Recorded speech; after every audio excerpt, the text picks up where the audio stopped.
for sponsoring this video. I need y'all to think about how phones have changed in the last 20 years. Now, I need you to think about why you are still using that same wallet that you used 20 years ago. Times have changed, buddy boy. I made the change to a Ridge wallet a long time ago. I ain't looking back. And the Ridge now has an NFL line of wallets. Check this bad boy out. Ain't it beautiful? These little wallets, slim, little, sexy wallets. They expand to hold 12, a whopping 12 cards. And it's got plenty of room for cash. This wallet here has the cash strap. They also come with cash clips. There's 30 plus different colors and styles. Whatever your look is, they got it. They're also designed with RFID blocking materials, so nobody's going to be stealing your card information. Also for the coin fellas out there, you can also get a coin tray attachment. As you can see right here, you just slip it in and you can carry around a couple coins with you. This is also my own personal key case. Check it out, it's still beautiful. But you can hold up to 1 to 6 keys in this. And there's no more clattering, chattering. And it's very easy to use. The Ridge is so confident that you're gonna love their wallet. They're letting you do 99 days of risk-free trial. If you don't like it after 99 days, you can send it right back. Hit that link in the description. Use my code SUFF, and you can get 10% off of your order. And also, Valentine's Day is coming up, so there's an incredible sale. 30% off. So if this is something you want, let your significant other know, and get yourself a Ridge wallet. Alright guys, let's get into the video.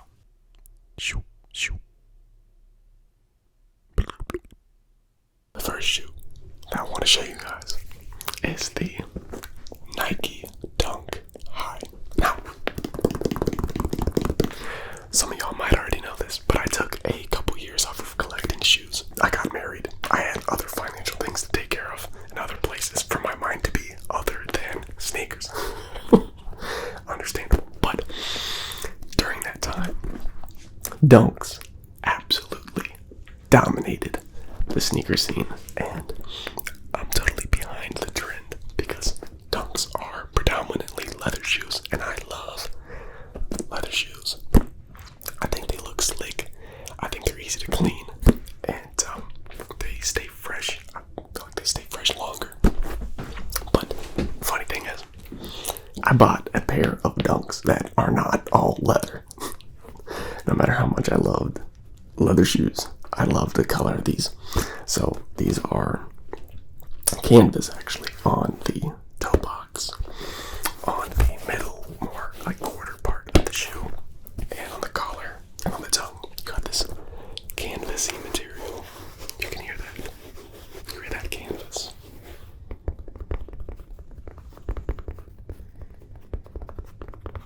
You got the keen ears. You can hear the canvas. And then on the toe, on the mud guard, the eye stay, the swoosh, and whatever you call that. You call that the wing. I don't know, whatever. You got this leather, but these are weight gold and orange, and I like the colorway because it's neutral, but you got that popping orange color at the bottom that I feel like is not overwhelming to the eye. It just adds just enough to make the shoe pop.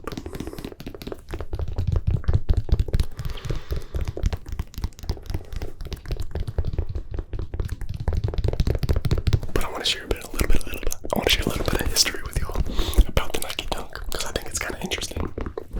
So, this shoe originally came out in 1985, and for most sneakerheads, we know that 1985 was a big year for sneakers.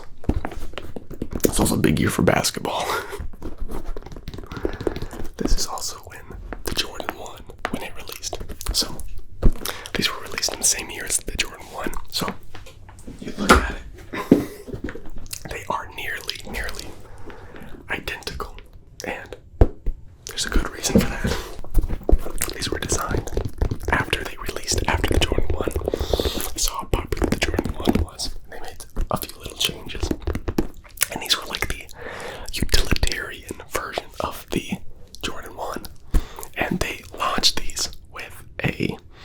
a motto, a campaign that was called "Be True to Your School," and they dropped these in all sorts of colors. And you know that for shoes then, basketball shoes, they were mostly white, and they dropped these shoes in all kinds of different colors. They were blue, red, black, and yellow.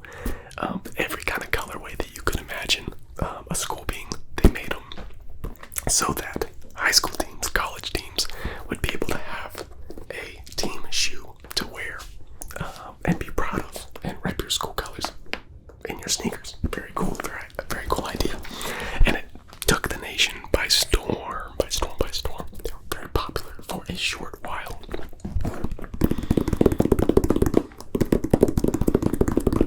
The only thing is that the Jordan 1 always overshadowed the dunks, the high dunks. And then something happened.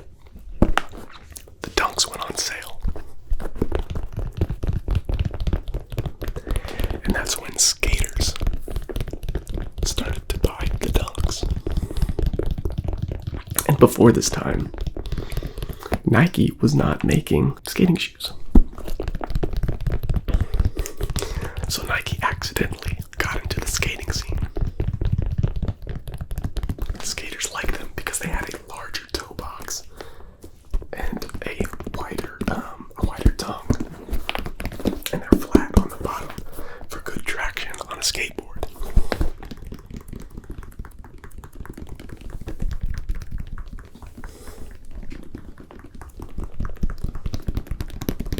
That's when Nike realized what is happening and that there's another market that they could begin to hit, but they did it in such a smart way. And that's kind of how I'll transition into my second shoe. We have the Dunk Lows. Now these are just the regular Dunk Lows. These are not the SB Dunks, the skateboarding Dunks. But I thought that I would give you guys another shoe to look at and to tap on.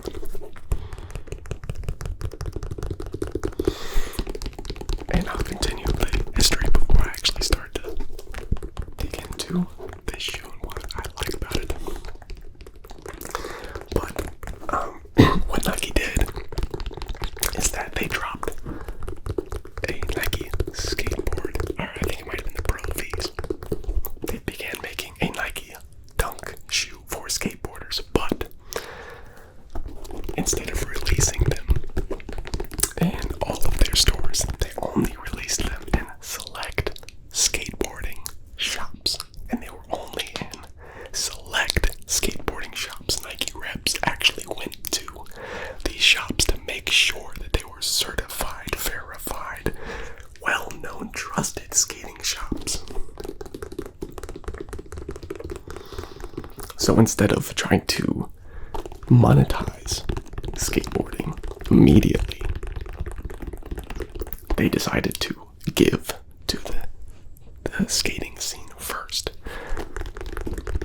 Because the skating scene can be a difficult scene to enter into. They're not accepting of everyone trying to make money off of them. And so by Nike treating them the way that they needed to be treated and accepted and really bring them into the design of the shoe, that's how Nike Dunks, Low, SBs, they really began to get popular amongst young people and amongst artists, amongst the trendsetters. And people began camping out at these local skate shops. They would travel across the country to go buy Dunks. And that's when they knew they had something special.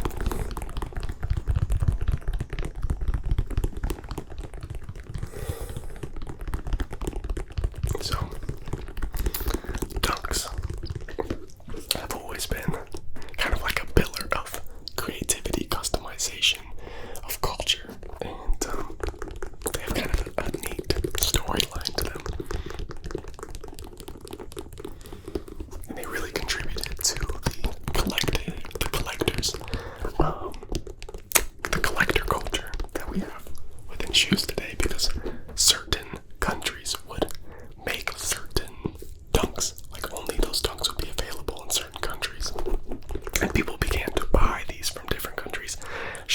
other countries, and they become relics or, collector's shoes.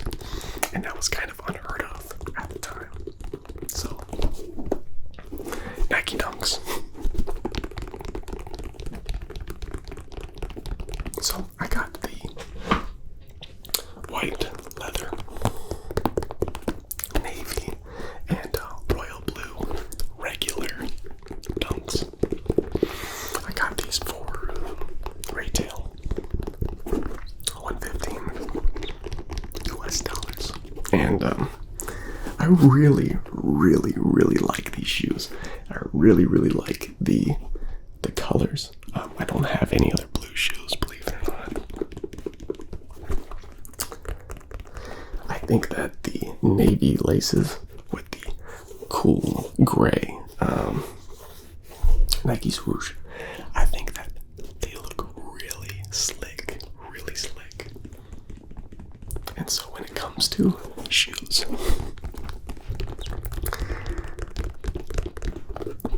there's a few things that I judge a shoe by. The most important thing in a shoe is, first of all, the looks.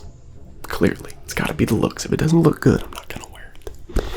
Second most important factor is the price. If it's too expensive, I'm not going to buy it. And the third most important thing is the build quality. And so when taking all these things into factor, I think that the price that you pay for this shoe, it's great. I think $115 is a good price to pay for this shoe, because I think it looks fantastic. But here's the thing.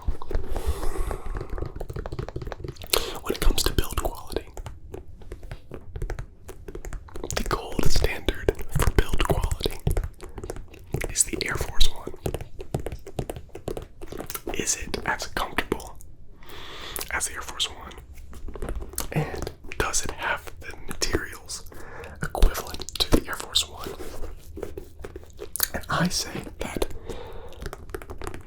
it is not as comfortable as the Air Force One. But as for the leather quality, it's as good, or maybe slightly less, but I think that the build quality is very good on these shoes, but not as comfortable as the Air Force One.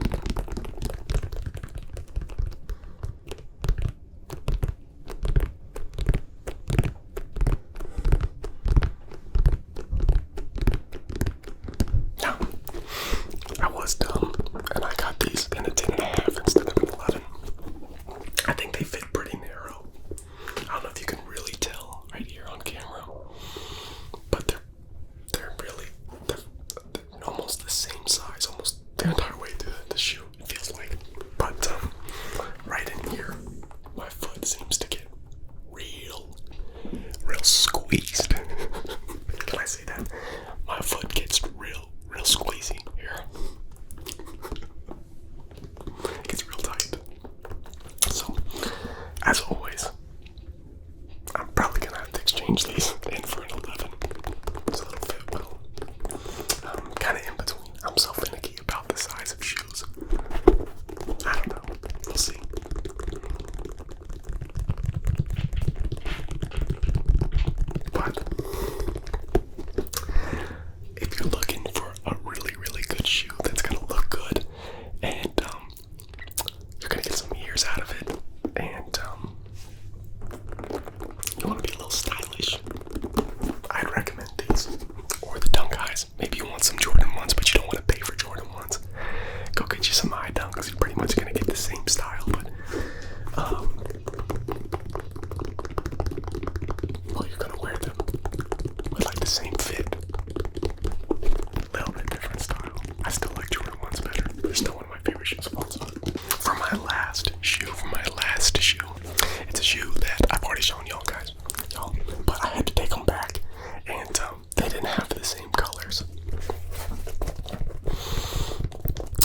So these are the LeBron 20s.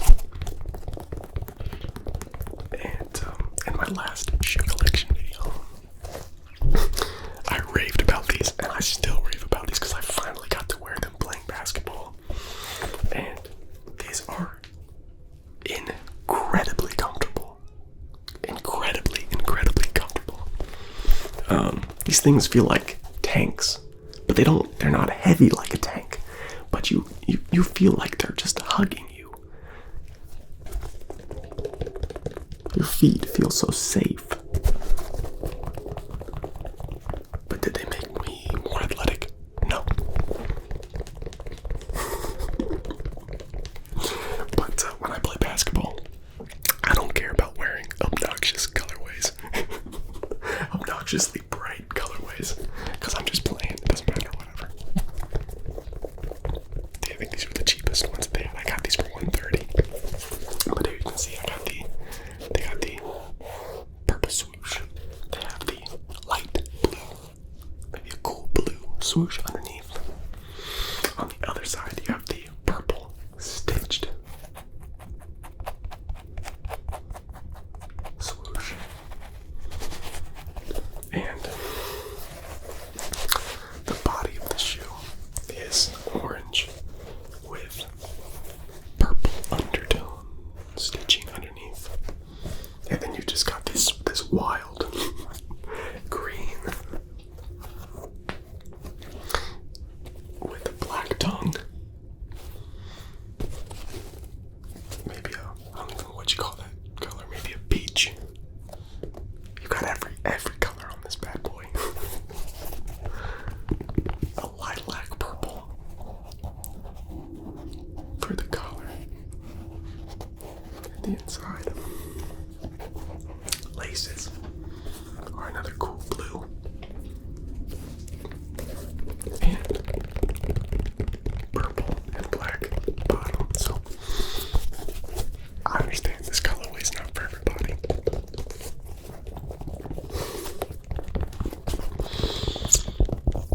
One of the guys that I normally play basketball with, he saw me the other day. And I normally wear a headband. I wore a headband for years because I had long hair. And John, I play with John, who you all know John now. He said, I didn't even recognize y'all because we usually wear headbands. But he said, I knew there's one person I could pull off obnoxiously bright shoes. It's you, Alex. Which isn't true. There's a lot of people that can wear bright shoes. But I thought that was funny. Because these are my normal. These are the shoes that I was wearing before. These Giannis somethings. I don't even really know what these are called, but they got the job done for a little while. I might talk about these in another video. But guys, that'll wrap up this video. I hope that you guys enjoyed it. I hope that y'all found that dunk story interesting. I know I did when I first heard it. Knowing that it originally was a basketball shoe and it helped Nike get into the skateboarding scene. I think that's fascinating.